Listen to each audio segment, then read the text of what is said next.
ભારતની આર્મી 24 કલાક માઇનસ ડિગ્રીમાં જે સૈનિકના મિત્રો, મિલિટરીના મિત્રો, આર્મીના મિત્રો જે ભારતની રક્ષા કરી રહ્યા છે એમને યાદ કરવા છે દેશભક્તિ ગીતમાં.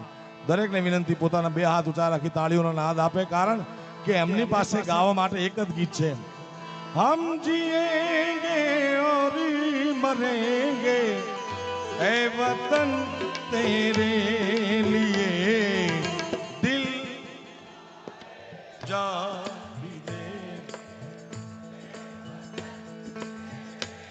દરેકને વિનંતી મા ભારતી માટે, જેને ગૌરવ હોય, જેને ભારત વર્ષના સૈનિકો માટે ગૌરવ હોય, બધાને ગાવા વિનંતી. હમ જીએંગે ઓર મરેંગે એ વતન તેરે લીએ જાન ભી દેंगे ए वतन ओ दिल दिया है जान भी देंगे ए वतन तेरे लिए.